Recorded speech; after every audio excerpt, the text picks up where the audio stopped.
La tragedia de Eulalia Moreno, 1885, Michoacán, el retrato que apareció en su habitación. Bienvenido a este espacio donde la historia guarda silencio y los registros oficiales dejan más preguntas que respuestas. Antes de comenzar, te invito a escribir en los comentarios desde qué lugar nos estás escuchando y si este relato te encuentra de día o en plena noche. Nos interesa saber hasta dónde llegan estas historias y en qué momento del tiempo vuelven a cobrar vida. En este canal exploramos casos reales, desapariciones y misterios ocurridos en distintas ciudades de México. Relatos que fueron ocultados, ignorados o simplemente olvidados con los años. Si te atraen las historias oscuras basadas en hechos reales y quieres seguir descubriendo estos archivos silenciados, suscríbete al canal y activa la campana para no perderte ninguno de nuestros relatos. Ahora sí, acompáñanos en esta historia. En la ciudad de Morelia, capital del estado de Michoacán, donde las construcciones coloniales de cantera rosa brillaban bajo el sol con tonos que variaban entre dorado y carmesí según la hora del día, y donde las tradiciones católicas se entrelazaban con susurros de supersticiones más antiguas que ningún sacerdote podía eliminar completamente, vivía una joven llamada Eulalia Moreno. Era el año de 1885, durante el Porfiriato, cuando México experimentaba lo que el gobierno proclamaba como orden y progreso. Aunque en ciudades provincianas como Morelia, el progreso llegaba lentamente, filtrado a través de capas de tradición y conservadurismo que resistían cambio precipitado. La ciudad tenía aproximadamente 45,000 habitantes, una mezcla de familias aristocráticas antiguas, cuyas fortunas databan de la época colonial, clase media emergente de profesionales y comerciantes, y masa de trabajadores pobres que servían a las clases superiores o trabajaban en agricultura y artesanía, que aún formaban la base de la economía regional. Eulalia tenía 24 años y representaba exactamente el tipo de belleza que la sociedad moreliana valoraba. No era belleza dramática o exótica, sino elegancia suave y refinada que sugería buena crianza y educación apropiada. Tenía rostro ovalado, con rasgos delicados y simétricos, piel de tono crema pálido que era resultado tanto de herencia predominantemente española como de cuidadosa protección del sol michoacano, ojos color café claro que observaban el mundo con mezcla de inteligencia tranquila y bondad natural, y cabello castaño oscuro con reflejos cobrizos que, cuando suelto, caía en ondas suaves hasta su cintura, pero que generalmente llevaba recogido en estilos apropiados para señorita soltera de su posición. Era de estatura mediana, aproximadamente 1,60 m, con constitución delgada que el corsé de la época acentuaba aún más. Su voz era suave y modulada, raramente elevándose por encima de tono conversacional apropiado, y su sonrisa era genuina aunque reservada, apareciendo principalmente en presencia de familia y amigos cercanos. Era la segunda hija de don Eusebio Moreno y doña Refugio, una familia de clase media respetable que había mantenido su posición durante generaciones a través de educación y servicio profesional. Don Eusebio era escribano público, notario que certificaba documentos legales, que mantenía registros oficiales, que servía como testigo neutral en transacciones importantes.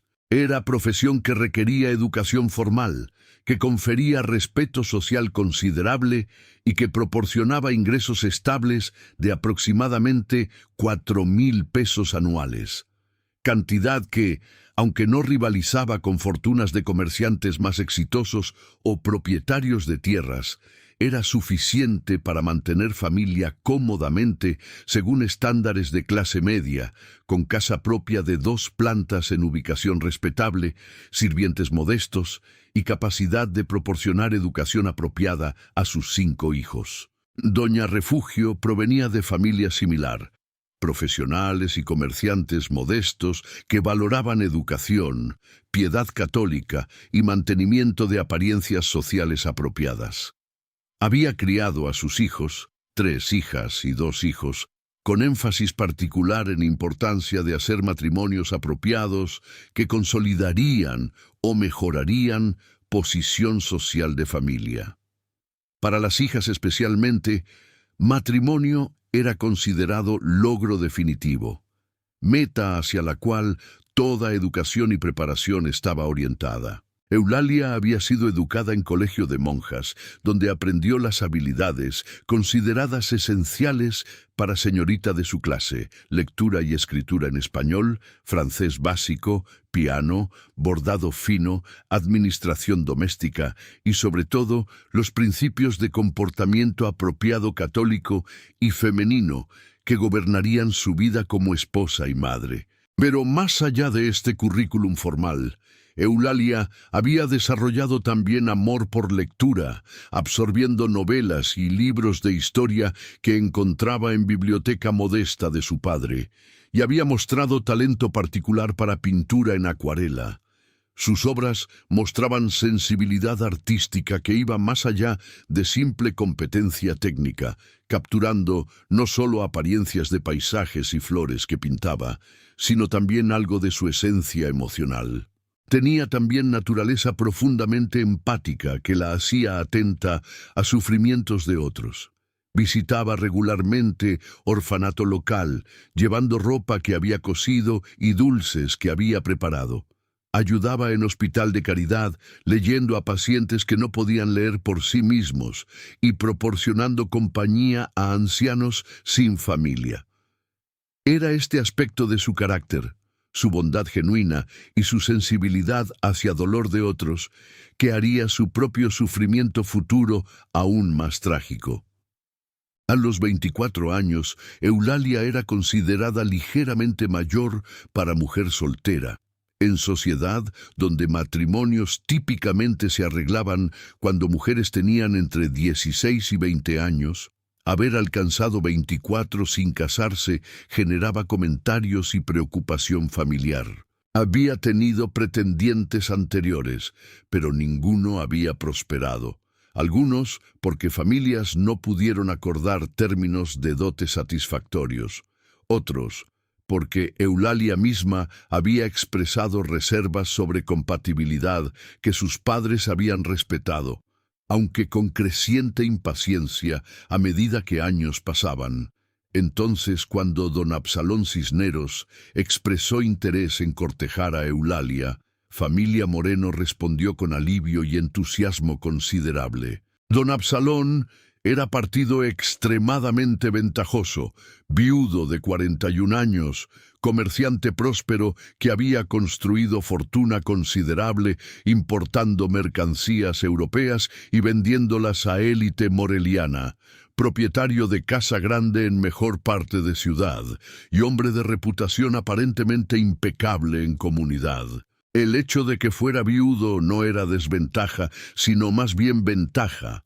Había demostrado capacidad de mantener esposa apropiadamente, y como viudo sin hijos, su primer matrimonio no había producido descendencia antes de que su esposa muriera. No había complicaciones de familia anterior que nueva esposa tendría que navegar. Don Absalón cortejó a Eulalia durante 6 meses con propiedad perfecta, visitas regulares a casa Moreno, conversaciones apropiadas bajo supervisión de doña Refugio, regalos modestos pero de calidad que demostraban su gusto refinado y sus recursos financieros. Había hablado abiertamente sobre su esposa anterior, Hortensia, quien había muerto 3 años antes de enfermedad pulmonar. Tuberculosis se asumía, aunque nunca había sido diagnosticada formalmente. Había expresado su pena por su pérdida, pero también su deseo de comenzar nuevamente, de encontrar compañera con quien compartir su vida y eventualmente tener familia, que su primer matrimonio no había proporcionado. Físicamente, don Absalón era hombre distinguido más que guapo. Altura mediana con constitución que mostraba comienzos de corpulencia que venía con edad y vida cómoda, rostro cuadrado con rasgos marcados, ojos oscuros que observaban el mundo con inteligencia penetrante, y cabello negro comenzando a mostrar gris en las sienes que le daba aire de madurez respetable. Vestía siempre con propiedad formal, trajes oscuros de buena tela, camisas blancas almidonadas, relojes de bolsillo de oro y ocasionalmente llevaba bastón con empuñadura de plata más como accesorio de moda que por necesidad física. Para Eulalia, don Absalón representaba seguridad y posición social que cualquier mujer de su clase desearía. No sentía amor apasionado por él. Había demasiada diferencia de edad y temperamento para eso, pero sentía respeto por su éxito, apreciación por su cortesía y esperanza de que podrían construir matrimonio satisfactorio basado en compatibilidad tranquila y objetivos compartidos. Sus padres ciertamente aprobaban el partido con entusiasmo, y Eulalia había sido criada para valorar juicio de sus padres en tales asuntos. La dote que familia Moreno proporcionaría era sustancial, 16,000 pesos, cantidad que representaba años de ahorros cuidadosos de don Eusebio, más contribuciones de familia extendida. Era inversión mayor en futuro de Eulalia, pero familia consideraba que valía la pena para asegurar que se estableciera con esposo de posición tan elevada como don Absalón. El matrimonio fue fijado para el 3 de mayo de 1885, fecha que, sacerdote consultado, había determinado era astrológicamente favorable según cálculos que combinaban liturgia católica con consideraciones más antiguas que la Iglesia oficialmente desaprobaba, pero que prácticamente toleraba. La ceremonia se realizaría en la Catedral de Morelia, ese edificio magnífico de cantera rosa, con sus torres gemelas que dominaban el centro de la ciudad, seguida por recepción en casa de don Absalón, que sería ahora también casa de Eulalia. Capítulo 1. El retrato misterioso. La boda transcurrió con pompa apropiada para unión de familia respetable de clase media con comerciante próspero. 200 invitados llenaron la catedral, la ceremonia fue oficiada por canónigo de alto rango y la recepción presentó comida abundante, vino generoso y música de conjunto profesional. Eulalia, en su vestido de satén blanco con velo de encaje que había pertenecido a su abuela, se veía como novia perfecta, y don Absalón, en su traje negro formal, representaba imagen de novio distinguido y satisfecho. Cuando la recepción finalmente terminó y los recién casados se retiraron a la habitación matrimonial que don Absalón había preparado para su nueva vida juntos, Eulalia sintió mezcla de anticipación nerviosa y alivio de que el día largo y agotador finalmente había terminado. La habitación era espaciosa y elegantemente decorada. Muebles de caoba oscura, alfombras persas, cortinas de terciopelo pesado en las ventanas y cama grande de 4 postes que dominaba el espacio. Don Absalón fue cortés pero distante durante su primera noche como esposos, cumpliendo deberes maritales con eficiencia que carecía de calidez o ternura, pero que también no era activamente desagradable. Eulalia, sin experiencia previa y con expectativas formadas principalmente por consejos vagos de su madre sobre deberes de esposa, aceptó la experiencia como lo que el matrimonio simplemente era, transacción necesaria en lugar de expresión de amor. Los primeros días de vida matrimonial pasaron en ajuste gradual. Eulalia se familiarizaba con su nuevo hogar. Casa grande con múltiples habitaciones, jardín interior hermoso con fuente de cantera rosa y staff de 5 sirvientes que ahora ella supervisaría. Don Absalón pasaba sus días en su negocio de importación, regresando en las tardes para cenas formales donde conversaban sobre eventos del día con cortesía educada, sino con intimidad genuina. Pero en el cuarto día de matrimonio, Eulalia experimentó primera ocurrencia de lo que se convertiría en tormento psicológico que dominaría los meses siguientes. Esa mañana, cuando entró a la habitación matrimonial después de desayunar, encontró algo que no había estado allí antes: fotografía enmarcada colocada prominentemente sobre su cómoda personal. Era retrato fotográfico de mujer joven, vestida en estilo de principios de 1880s, mirando directamente a la cámara con expresión que era simultáneamente serena y ligeramente triste. La fotografía era de calidad profesional, montada en marco de plata elaborado, y aunque Eulalia nunca había visto a esta mujer en vida, reconoció instantáneamente quién debía ser. Hortensia, la esposa anterior de don Absalón, la mujer que había muerto 3 años atrás de enfermedad pulmonar. Eulalia sintió escalofrío de incomodidad inmediato. ¿Por qué este retrato había aparecido en su habitación?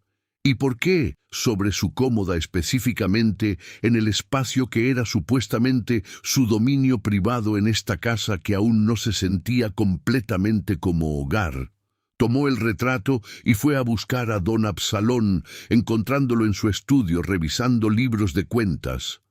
«Absalón», dijo, sosteniendo el retrato, «encontré esto en nuestra habitación. ¿Lo pusiste allí?» Don Absalón miró el retrato con lo que parecía ser sorpresa genuina. «El retrato de Hortensia. No, por supuesto que no. Lo mantengo guardado en mi estudio, en cajón de mi escritorio. No lo he tocado en meses. ¿Cómo llegó a la habitación?»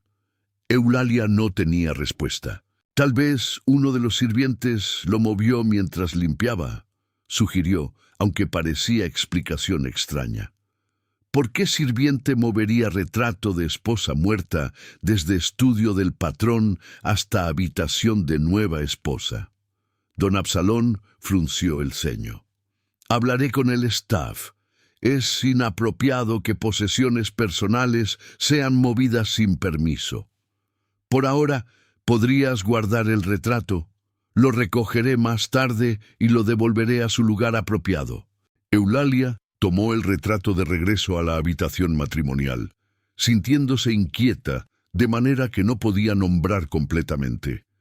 En lugar de dejarlo sobre la cómoda donde lo había encontrado, lo guardó en cajón inferior del armario grande, enterrándolo bajo capas de ropa de cama que aún no había desempacado completamente. De alguna manera, esconder el retrato hacía que se sintiera más en control, como si estuviera afirmando su derecho a este espacio contra presencia de mujer muerta que no debería estar aquí. Pero al día siguiente, cuando Eulalia entró a la habitación después del almuerzo, el retrato había reaparecido. Esta vez estaba sobre la mesita de noche en su lado de la cama, apoyado contra lámpara de manera que Hortensia parecía estar mirándola directamente cuando se acostaba. Eulalia sintió oleada de pánico real. Había guardado el retrato cuidadosamente en el armario. ¿Quién lo había sacado? ¿Y por qué? Llamó a Dolores, la criada principal que supervisaba la limpieza de la casa. «¿Moviste este retrato?», preguntó, intentando mantener su voz calmada aunque sentía que su corazón latía aceleradamente. Dolores miró el retrato con expresión que parecía genuinamente confundida. «No, señora. No he tocado nada en esta habitación excepto hacer la cama esta mañana. No vi ese retrato hasta ahora. Alguna de las otras criadas pudo haberlo movido». Dolores negó con la cabeza enfáticamente. «Todas saben que no deben tocar posesiones personales de los patrones sin permiso, y ninguna habría tocado ese retrato en particular». Había algo en la forma en que Dolores dijo «ese retrato en particular», con tono de inquietud, casi miedo, que hizo que Eulalia preguntara más. «¿Por qué dices así? ¿Hay algo especial sobre este retrato?». Dolores vaciló, claramente incómoda. Perdóneme, señora, pero ese es el retrato de doña Hortensia, la primera esposa. Ella... Bueno, hay historias entre el staff sobre cosas extrañas que sucedieron en esta casa antes de que ella muriera. Objetos que se movían, sonidos inexplicables. Algunos de los sirvientes más viejos dicen que su espíritu nunca se fue completamente. Era tipo de superstición que Eulalia normalmente habría descartado. Había sido educada en colegio católico, donde tales creencias en fantasmas y espíritus eran desalentadas como paganismo ignorante. Pero algo sobre encontrar ese retrato repetidamente, sobre la forma en que había reaparecido después de que ella específicamente lo había escondido, hacía difícil descartar completamente la posibilidad de que algo inusual estaba sucediendo. Durante las semanas siguientes, el patrón continuó y se intensificó. Eulalia escondía el retrato en lugares diferentes, en el fondo de cajas en el armario, detrás de libros en estante de la habitación. Incluso en una ocasión, lo llevó al sótano y lo escondió detrás de baúles viejos. Pero invariablemente dentro de día, a veces dentro de horas, el retrato reaparecía en la habitación matrimonial, siempre en ubicación diferente, sobre la cómoda, en la mesita de noche, apoyado contra el espejo del tocador, una vez incluso colocado en la almohada de Eulalia, como si alguien lo hubiera dejado allí deliberadamente para que lo encontrara cuando se acostara. Eulalia reportó estas apariciones a don Absalón repetidamente. Su respuesta evolucionó gradualmente desde perplejidad aparentemente genuina hacia irritación apenas oculta. Eulalia, esto es absurdo. Los retratos no se mueven solos. Alguien los está moviendo.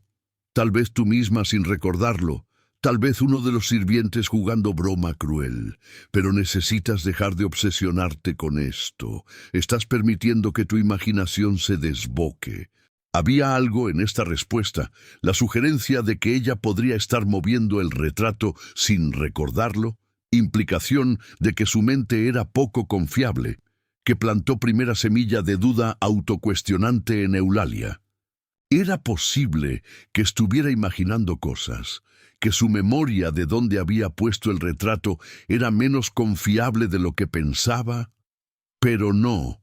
Estaba segura de que lo había escondido cuidadosamente, y el retrato seguía reapareciendo en lugares donde ella definitivamente no lo había puesto. Intentó quedarse despierta durante la noche, esperando sorprender a quien estuviera moviendo el retrato.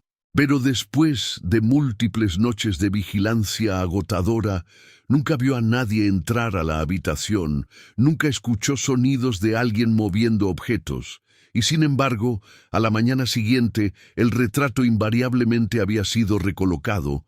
Eulalia comenzó a sentir que estaba perdiendo su cordura. El retrato se convirtió en presencia constante en sus pensamientos, preguntándose dónde aparecería siguiente, intentando entender el patrón de sus movimientos, cuestionando su propia percepción de realidad cuando nadie más parecía presenciar lo que ella experimentaba constantemente. Capítulo 2. Michoacán, 1885. Para entender completamente el contexto en el cual esta tragedia se desarrollaría, es necesario comprender Morelia de 1885, ciudad de aproximadamente 45,000 habitantes que servía como capital de Michoacán, uno de los estados más importantes de México durante el Porfiriato. La economía de la región estaba basada principalmente en agricultura, maíz, trigo, frutas que crecían abundantemente en tierra fértil michoacana, y en artesanías tradicionales que habían sido perfeccionadas durante siglos, particularmente lacas y trabajos en cobre que eran famosos en toda la República. La estructura social de Morelia seguía jerarquía rígida, que había cambiado sorprendentemente poco desde época colonial. En la cima estaban familias aristocráticas antiguas, aquellas que podían trazar su linaje hasta conquistadores o que habían recibido títulos de nobleza durante período colonial. Estas familias poseían haciendas extensas, tenían conexiones políticas que llegaban hasta Ciudad de México y dominaban posiciones más prestigiosas en gobierno local y iglesia. Debajo de élite aristocrática estaba clase media emergente, a la cual familia Moreno pertenecía. Profesionales como abogados, médicos, notarios, junto con comerciantes exitosos como don Absalón, que habían acumulado riqueza considerable a través de negocios, pero que carecían del pedigrí de familias antiguas. Esta clase media estaba creciendo durante Porfiriato, beneficiándose de estabilidad política y oportunidades económicas que gobierno de Díaz promovía, pero aún ocupaba posición social ambigua, suficientemente próspera para vivir cómodamente, pero no completamente aceptada por aristocracia tradicional.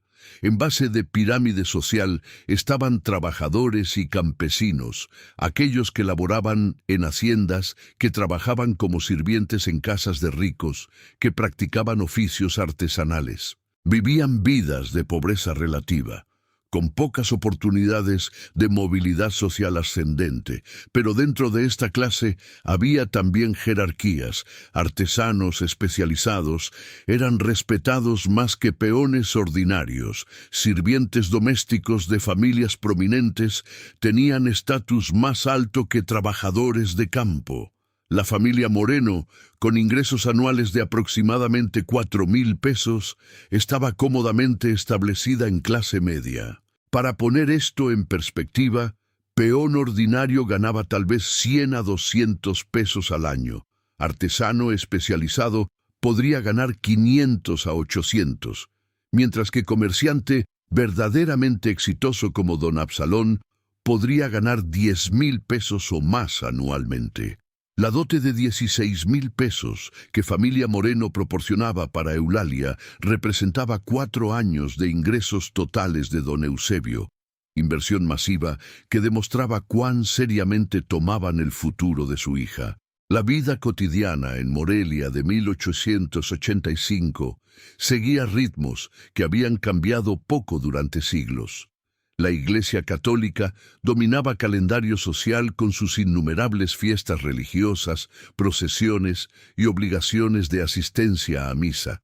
Las mujeres de clase media como Eulalia pasaban sus días supervisando sirvientes, realizando labores de aguja, visitando familia y amigas dentro de parámetros estrictamente definidos de propiedad y participando en obras de caridad aprobadas por la Iglesia. Los hombres trabajaban en sus profesiones o negocios, se reunían en clubes sociales para discutir política y comercio, y ejercían autoridad indiscutida sobre sus hogares. Era sociedad profundamente patriarcal, donde esposas tenían pocas protecciones legales contra esposos abusivos, donde divorcio era prácticamente imposible, y donde mujeres que desafiaban normas sociales enfrentaban ostracismo devastador. Era también sociedad donde apariencias eran cruciales. Mantener fachada de respetabilidad era más importante que realidad privada, que podría ser muy diferente.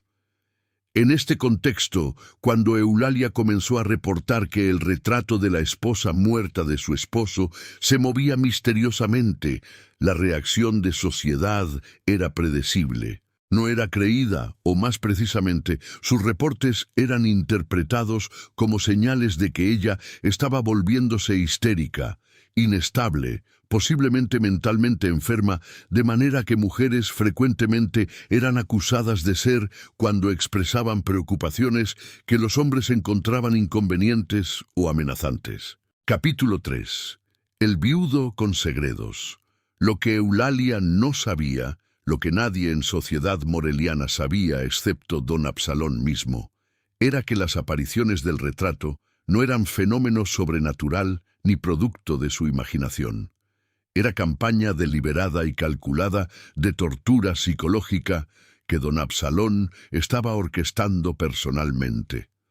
La verdad sobre don Absalón era considerablemente más oscura que la imagen respetable que presentaba a sociedad moreliana. Su primera esposa, Hortensia, no había muerto de tuberculosis o cualquier otra enfermedad pulmonar natural.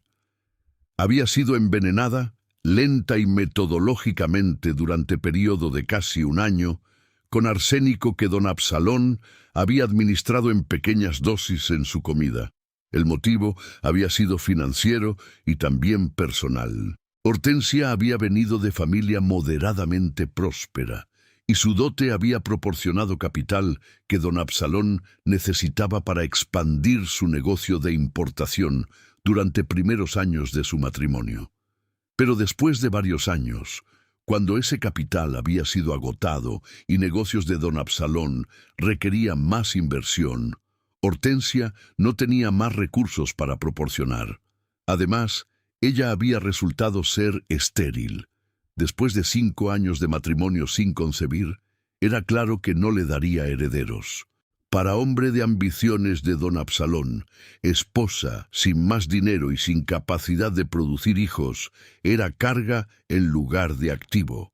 Divorcio era impensable. Causaría escándalo social que arruinaría su reputación y negocios.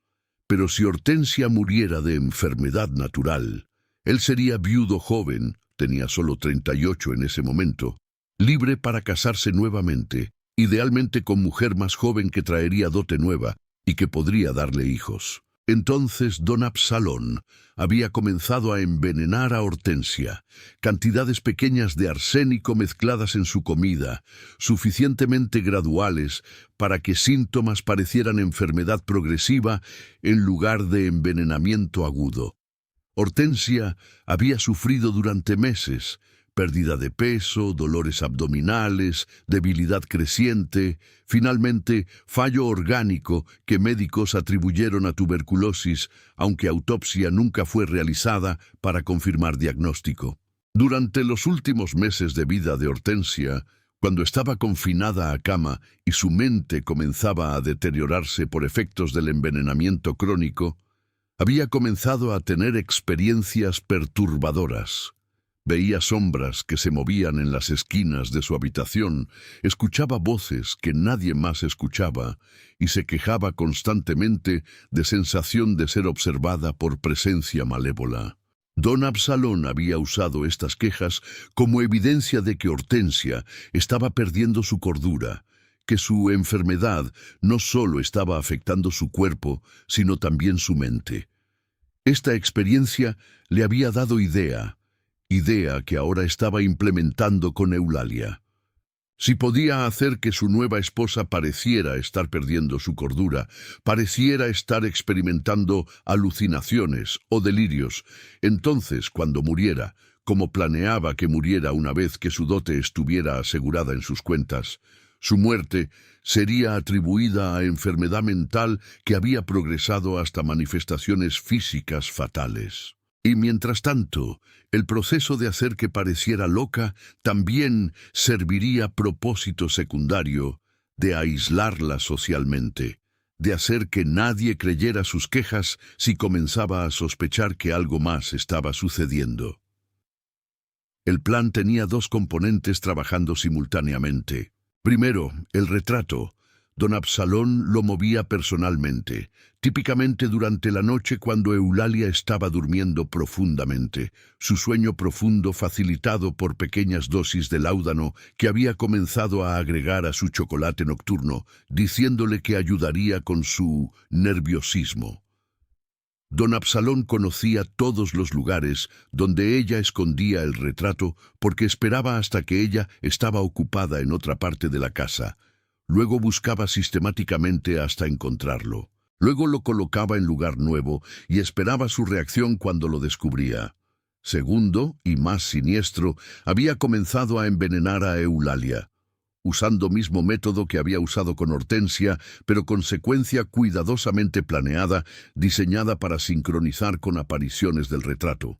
Las dosis pequeñas de arsénico que mezclaba en su comida comenzarían a causar síntomas físicos que, combinados con su angustia sobre el retrato, la harían parecer cada vez más inestable e enferma. Don Absalón había calculado que el proceso tomaría aproximadamente 5 a 6 meses, suficientemente rápido para que él pudiera acceder a su dote y eventualmente casarse nuevamente dentro de marco de tiempo razonable, pero suficientemente gradual para que muerte pareciera resultado de enfermedad progresiva en lugar de envenenamiento agudo que podría generar sospecha. Era plan de crueldad extraordinaria, requiriendo no solo disposición de asesinar, sino también paciencia para torturar psicológicamente a su víctima durante meses, mientras simultáneamente la envenenaba lentamente. Y hasta ahora estaba funcionando exactamente como había planeado. Capítulo 4. Meses de tormento y envenenamiento. El primer mes de matrimonio de Eulalia fue marcado principalmente por apariciones del retrato, ocurriendo 2 a 3 veces por semana, suficientemente frecuentes para ser angustiantes pero no tan constantes que pudieran ser ignoradas como rutina. Cada vez que encontraba el retrato en ubicación nueva, Eulalia experimentaba oleada de pánico que era difícil de controlar.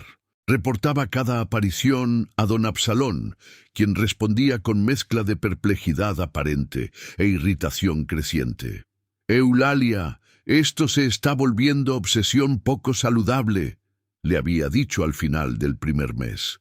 «Necesitas dejar de pensar constantemente sobre ese retrato.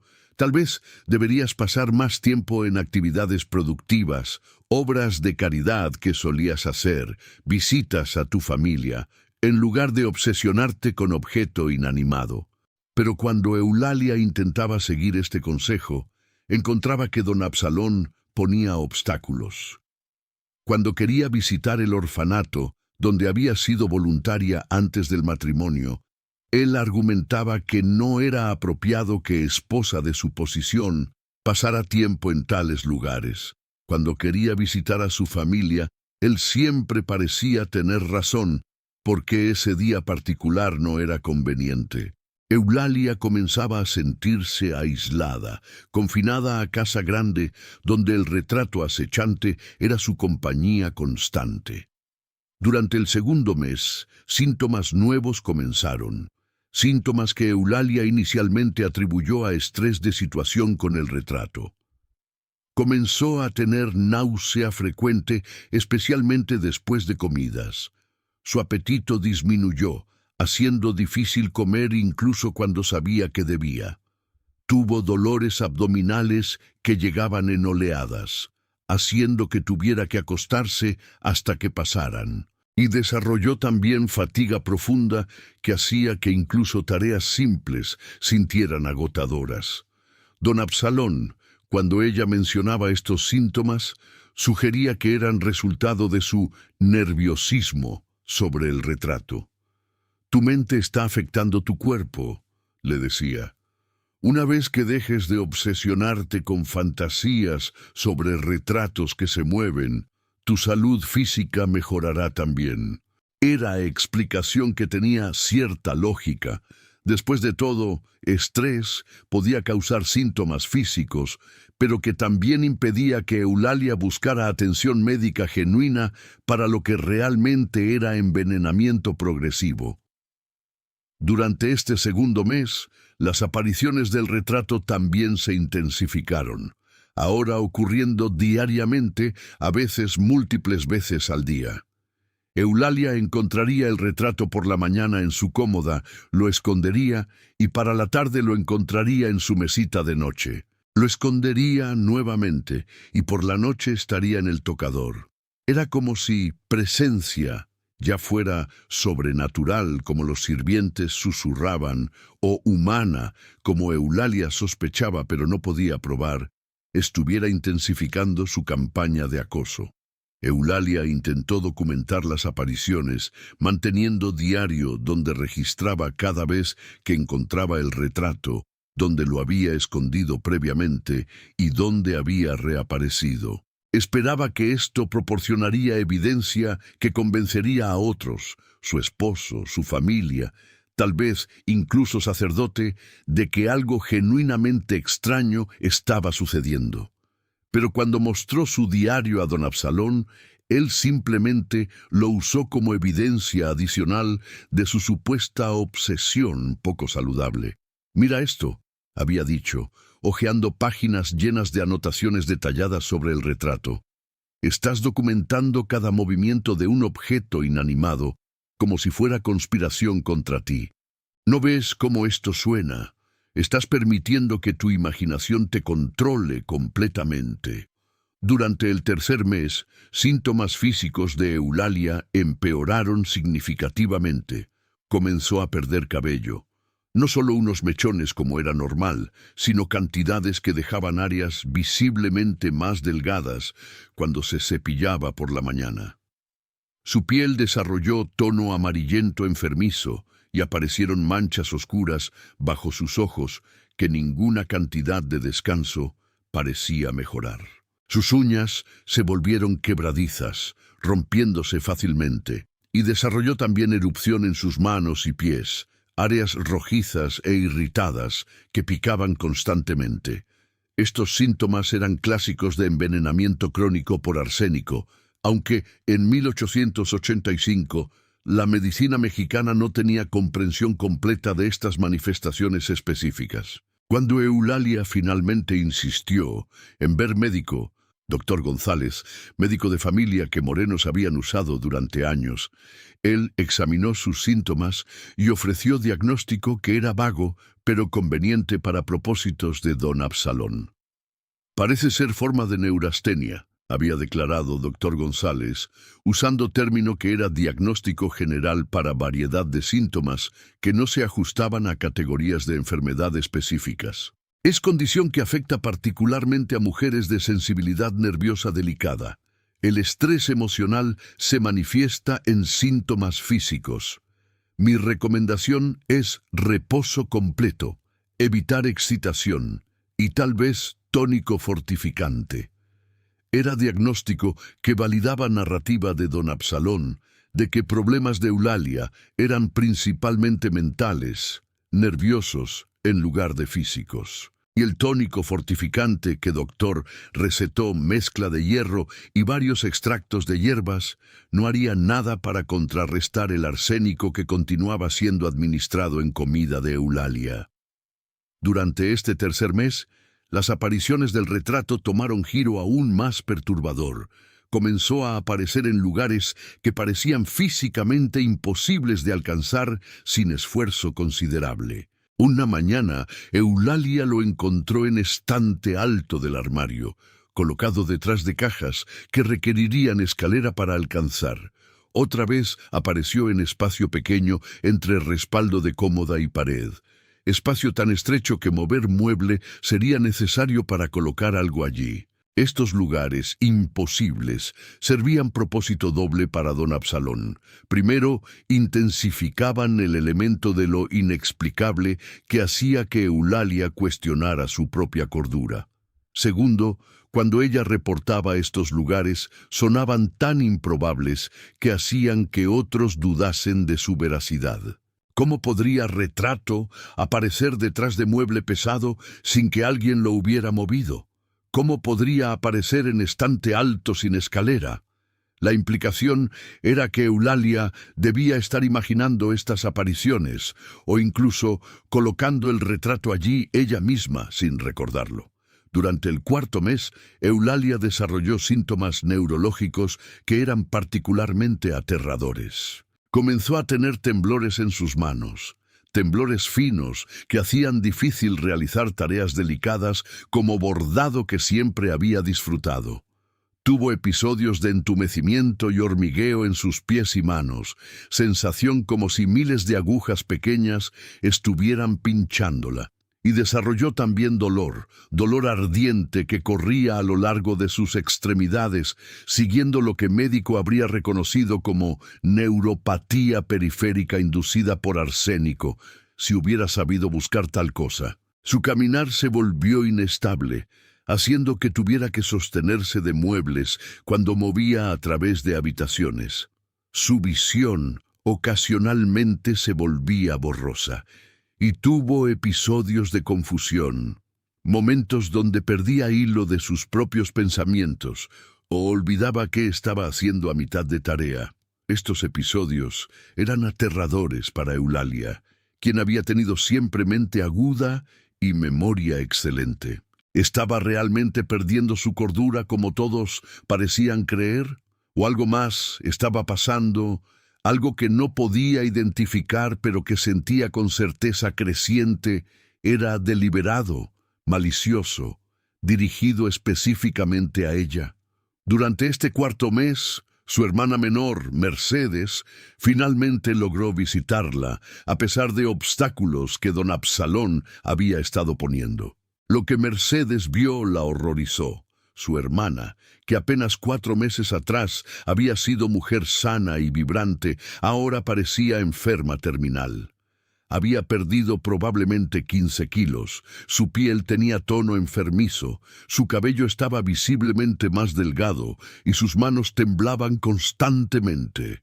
«Eulalia, ¿qué te está pasando?», había demandado Mercedes. «¿Te está tratando médico? ¿Sabes qué enfermedad tienes?». Eulalia, en momento de lucidez que se estaba volviendo cada vez más raro, agarró las manos de su hermana. «Mercedes, creo que algo está muy mal. No es solo el retrato, aunque eso sigue sucediendo. Es que me siento como si me estuviera muriendo lentamente, y tengo miedo de que no es enfermedad natural». Era primera vez que Eulalia articulaba su sospecha, que tal vez lo que le estaba sucediendo no era coincidencia o enfermedad, sino algo deliberado. Pero incluso mientras pronunciaba las palabras, dudaba de ellas. ¿Cómo podría ser? Don Absalón era su esposo. ¿Por qué querría dañarla? Y aun si quisiera, ¿cómo estaría haciéndolo? No tenía acceso a venenos obvios, y ella comía la misma comida que él comía, preparada por mismos sirvientes. Mercedes, aunque alarmada por condición de su hermana, también encontraba difícil creer que don Absalón podría estar deliberadamente dañando a Eulalia.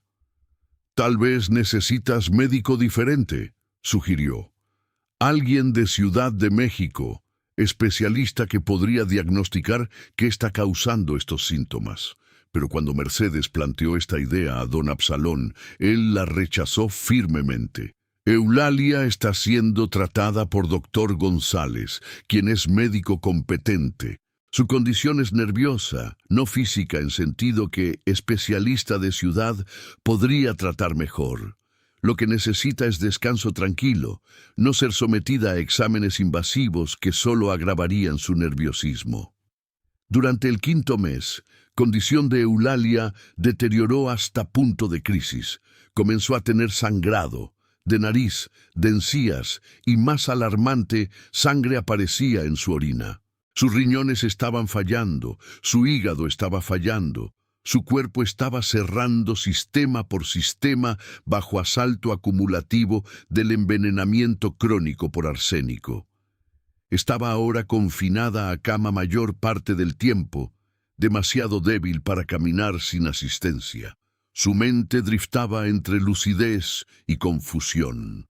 Y a través de todo esto, el retrato continuaba apareciendo, ahora a veces colocado directamente en su mesita de noche, donde sería primera cosa que vería cuando despertara, como si presencia, humana o sobrenatural, quisiera asegurar que incluso en sus últimos días estaría atormentada por imagen de mujer muerta que la había precedido. En sus momentos de lucidez, Eulalia sabía que estaba muriendo. Podía sentir su cuerpo fallando, podía ver en rostros de su familia cuando visitaban que ellos también sabían. Y en uno de estos momentos llamó a Mercedes a su lado y susurró instrucciones que salvarían a otras mujeres, aunque llegaba demasiado tarde para salvarla a ella. «El retrato», susurró. «Cuando muera, examina el retrato y examina habitación de Absalón. Hay secretos, sé que hay secretos. Encuéntralos. No dejes que lo que me pasó pase sin explicación». Eulalia Moreno murió el 22 de octubre de 1885, 5 meses y 19 días después de su boda. Tenía 24 años. La causa oficial de muerte fue registrada como fallo orgánico múltiple resultante de neurastenia severa. Diagnóstico que en realidad no significaba nada, pero que convenía perfectamente a propósitos de don Absalón, sugiriendo que Eulalia había muerto de enfermedad mental que había progresado hasta manifestaciones físicas fatales. Capítulo 5. Irma. Descubre Mercedes, cumpliendo promesa que había hecho a su hermana moribunda, no permitió que muerte de Eulalia pasara sin investigación. Inmediatamente después del funeral, evento sombrío donde don Absalón había representado papel de viudo afligido convincentemente, Mercedes regresó a casa donde Eulalia había muerto, pidiendo permiso de examinar habitación de su hermana para recoger efectos personales. Don Absalón, confiando en que había eliminado cualquier evidencia incriminatoria, permitió esto. Pero había subestimado tanto la determinación de Mercedes como su conocimiento de dónde su hermana podría haber escondido cosas. Mercedes buscó sistemáticamente a través de la habitación matrimonial, examinando cada cajón, cada estante, cada espacio posible. El retrato de Hortensia estaba, como siempre parecía estar, sobre la cómoda de Eulalia, colocado allí, como si estuviera observando el lugar donde Eulalia había pasado sus últimos días agonizantes. Mercedes lo tomó y lo examinó cuidadosamente. El marco era pesado, de plata elaborada, y cuando lo volteó notó algo. El respaldo del marco tenía marcas, manchas de lo que parecía ser aceite de manos, particularmente en los bordes donde alguien lo agarraría repetidamente para moverlo.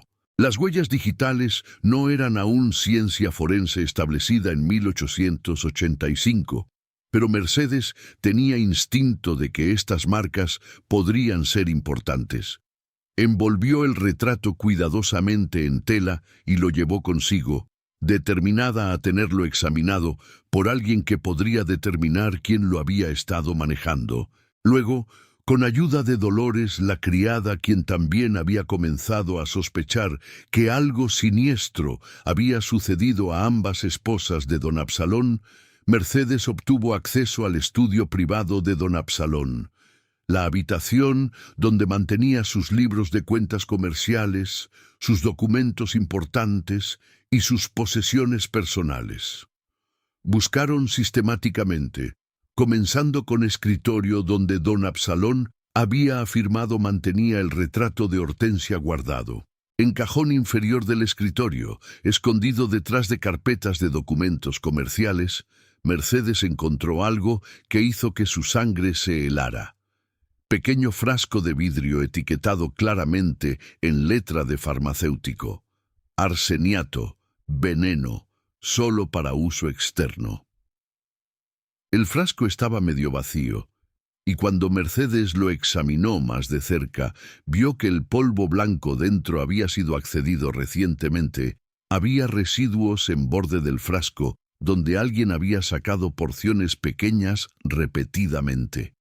Con manos temblorosas, Mercedes continuó buscando. En compartimiento secreto del escritorio, panel falso que Dolores conocía porque había visto a don Absalón usarlo, encontró más evidencia. Había diario escrito en mano de don Absalón que documentaba meticulosamente su tratamiento de Eulalia. No lo llamaba envenenamiento. En cambio, usaba lenguaje que lo hacía sonar como experimento médico, como si estuviera simplemente administrando dosis de sustancia que pensaba podría curar su nerviosismo. Pero las entradas del diario dejaban claro la verdadera naturaleza de lo que estaba haciendo. Documentaba exactamente cuánto arsénico administraba cada día, mezclado en qué comidas, y luego describía síntomas resultantes que Eulalia desarrollaba. Era registro científico de asesinato, escrito con desapego clínico, que lo hacía aún más perturbador. Y había más. páginas anteriores del diario que describían tratamiento similar de Hortensia años antes. Los síntomas que Hortensia había experimentado eran casi idénticos a los que Eulalia había sufrido: pérdida de cabello, neuropatía, fallo orgánico progresivo. La única diferencia era que con Hortensia, don Absalón no había usado truco del retrato. Esa refinación había sido agregada con Eulalia, diseñada para hacer que su muerte pareciera relacionada con enfermedad mental en lugar de física. Mercedes también encontró documentos financieros que revelaban motivo, registros mostrando cómo don Absalón había usado dote de Hortensia para expandir sus negocios, cómo ese dinero había sido eventualmente agotado y cómo había comenzado a acumular deudas. La dote de Eulalia, los 16,000 pesos, había salvado sus negocios de bancarrota, y documentos recientes mostraban que ya estaba planificando próximo matrimonio ventajoso, habiendo identificado mujer joven de familia, aún más rica como prospecto, una vez que período apropiado de luto por Eulalia pasara. Era evidencia abrumadora de asesinato premeditado, no solo de Eulalia, sino también de Hortensia. Mercedes reunió todo: el frasco de arsénico, el diario, los documentos financieros y el retrato con sus huellas reveladoras, y fue directamente a magistrado municipal. Capítulo 6. Juicio. El arresto de don Absalón causó escándalo masivo en Morelia. Era hombre respetado, comerciante próspero, miembro prominente de sociedad, exactamente tipo de persona que se suponía estaba por encima de tal comportamiento criminal. Pero evidencia que Mercedes presentaba era tan convincente que incluso aquellos inicialmente inclinados a dudar tuvieron que reconocer que merecía investigación seria. La exhumación del cuerpo de Eulalia fue ordenada, proceso que requirió permiso especial de iglesia y que causó consternación considerable en familia Moreno, que veía como profanación de restos de su hija. Pero Mercedes insistió, argumentando que solo examen post-mortem podría probar definitivamente que Eulalia había sido envenenada. El análisis químico del tejido de Eulalia, realizado por químico de Ciudad de México, que viajó a Morelia específicamente para este propósito, reveló concentraciones altas de arsénico en su cabello, uñas y órganos, niveles que solo podían ser explicados por administración repetida de veneno durante período extendido. La exhumación de Hortensia también fue ordenada, y análisis similar encontró concentraciones de arsénico igualmente altas en sus restos, a pesar de que había estado enterrada durante 3 años. Arsénico, como veneno basado en metal pesado, permanece detectable en tejido corporal durante décadas después de la muerte. Era exactamente tipo de evidencia forense que casos de envenenamiento del siglo XIX frecuentemente carecían. El retrato de Hortensia también fue examinado por experto traído desde Capital.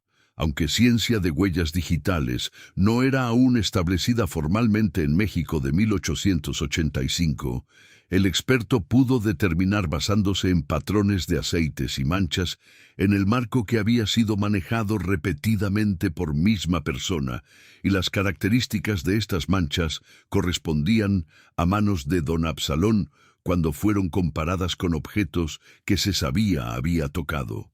El juicio comenzó en enero de 1886 y fue sensación que atrajo atención no solo de toda Michoacán, sino de Ciudad de México y más allá. Era uno de primeros casos criminales importantes en México donde evidencia forense científica, análisis químico de tejidos, examen de huellas en objetos, jugaba rol central junto con evidencia documental tradicional. La Fiscalía presentó caso devastador, los diarios de don Absalón documentando sus tratamientos, el frasco de arsénico encontrado en su estudio, los resultados de análisis químicos mostrando envenenamiento de ambas esposas, los documentos financieros revelando motivo, Testimonios de sirvientes sobre comportamiento extraño de don Absalón, particularmente su hábito de entrar a habitación matrimonial por las noches cuando pensaba que nadie lo veía. Y testimonios de Mercedes y otros miembros de Mindores y familia sobre cómo Eulalia había reportado consistentemente apariciones del retrato que nadie más presenciaba. La defensa de don Absalón intentó argumentar que los diarios eran malinterpretados, que había estado intentando ayudar a sus esposas con sustancia que creía era medicinal, que no entendía que arsénico era venenoso en dosis que estaba administrando. Pero esta defensa colapsó bajo peso de evidencia, particularmente cuando Fiscalía demostró que don Absalón, como comerciante que importaba productos químicos, entre otras mercancías, tenía conocimiento perfecto de propiedades tóxicas del arsénico y su uso apropiado. El truco del retrato era particularmente condenatorio. Demostraba no solo intención de asesinar, sino también crueldad extraordinaria de atormentar psicológicamente a víctima mientras la envenenaba, de hacer que pareciera que estaba perdiendo su cordura para que su muerte eventual pareciera relacionada con enfermedad mental. Testimonios de sirvientes revelaron detalles adicionales perturbadores. Dolores testificó que había visto a don Absalón entrando a habitación matrimonial tarde por las noches con el retrato de Hortensia, moviéndose silenciosamente para colocarlo en ubicación nueva mientras Eulalia dormía profundamente. Sueño que, testimonio médico ahora sugería, había sido inducido o profundizado por láudano que don Absalón mezclaba en chocolate nocturno de Eulalia. El cocinero testificó que don Absalón frecuentemente insistía en preparar personalmente ciertos platos para Eulalia, particularmente sopas y guisos donde polvo blanco sería fácil de mezclar sin detección. Cuando se le preguntó por qué no había reportado esto como sospechoso en ese momento, el cocinero admitió que no había querido arriesgar su empleo, cuestionando comportamiento de su patrón. El veredicto, después de juicio que duró casi 3 meses, fue unánime, culpable de asesinato premeditado de Eulalia Moreno y también culpable de asesinato premeditado de Hortensia Cisneros. La sentencia fue muerte por fusilamiento, método de ejecución que se consideraba más honorable que ahorcamiento, pero que aún así era muerte. Don Absalón fue ejecutado el 15 de abril de 1886, apenas 6 meses después de muerte de Eulalia. Hasta el final mantuvo que sus intenciones habían sido benévolas, que había estado intentando curar a sus esposas de enfermedades nerviosas, pero nadie creyó esta narrativa frente a evidencia abrumadora de su culpa. Capítulo 7. Legado. El caso de Eulalia Moreno tuvo impacto profundo y duradero en desarrollo de medicina forense y investigación criminal en México. Fue uno de primeros casos donde análisis químico post-mortem fue usado exitosamente para probar envenenamiento, estableciendo precedente para casos futuros. También fue uno de primeros casos donde se prestó atención seria a patrones de comportamiento de víctima, específicamente el hecho de que Eulalia había reportado consistentemente fenómenos extraños, el retrato que se movía, que habían sido descartados como imaginación o histeria, pero que resultaron ser evidencia de campaña deliberada de tortura psicológica. Esto llevó a protocolo nuevo en Michoacán, eventualmente adoptado por otras jurisdicciones en México, cuando mujer moría en circunstancias sospechosas después de haber reportado experiencias sobrenaturales o inexplicables que otros no presenciaban, investigadores debían considerar posibilidad de que estas experiencias no eran alucinaciones, sino resultado de manipulación deliberada diseñada para hacer que víctima pareciera mentalmente inestable. Era reconocimiento importante de que mujeres de esta época frecuentemente eran descartadas como histéricas o mentalmente inestables cuando reportaban experiencias genuinas de abuso o tortura, y que esta tendencia de descreer a mujeres podía ser y era explotada por perpetradores inteligentes para ocultar sus crímenes. La familia Moreno nunca se recuperó completamente de tragedia.